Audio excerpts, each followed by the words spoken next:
Macy's is about to get some rare Chris love on today's podcast. Bloomingdale's, which is owned by Macy's, plans to open its second store under the Bloomie's banner. According to Chain Story, the upscale department store retailer second Bloomie's location at Westfield Oak Orchard in Skokie, Illinois. Skokie, and Bloomie's in Oh my God. Skokie. The existing Bloomingdale's store at Old Orchard will close upon the opening of Bloomie's, which is expected to take place at the end of October. And the new 50,000 square foot Bloomie's store, I can't get over saying Bloomie's. I just I love saying can Bloomie's. tell. Well, And that you like are doing the George loves that. You just I did know I the- did that Chris- totally. Yeah, Chris loves I did this that headline. totally. That might have been a function of editing pre-show, but the Bloomie store will open at a new location at the mall. And what do you think of this news? Okay, I don't know, Chris. Really, I like. Okay, well, you go first. Okay, I think that this makes sense in a way because to me it reminds me of like the model that's worked for Nordstrom, and Bloomie's I think is much more comparable to a Nordstrom in terms of like brand offerings Oh, 100%. and service offerings. I mean, it's just a higher end concept Yep. than doing this at like a Macy's, for Yep. example. So I think it makes sense to explore this, but I just still am missing like how Bloomie's, like nothing that's coming out here. It just sounds like smaller format. Like they're taking, what was 120,000 3-story mall store and they're condensing it into 50,000 square feet. But there's still no like talk about how they're going to enhance omni-channel capabilities and how Right. they're investing in the overall customer experience that, just being good at service is not going to pay off anymore. Clearly, we're seeing that with Nordstrom and what their numbers are coming in right now. Like, I think that 50,000 square feet also still is big.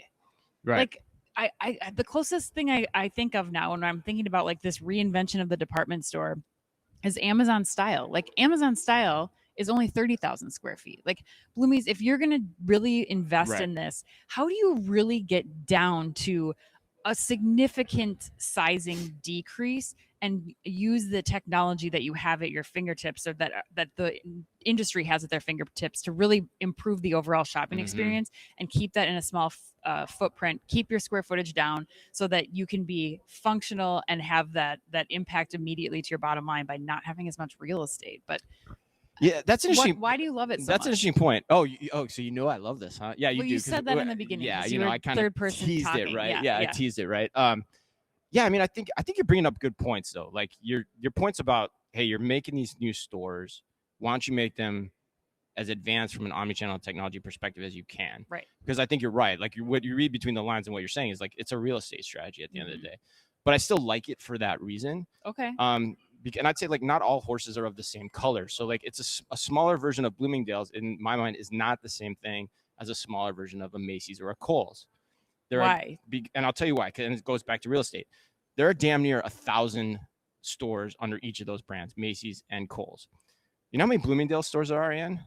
I don't. I looked this up. It's okay. really interesting. It's far less than I thought. Yeah. According to Chain Storage, 33.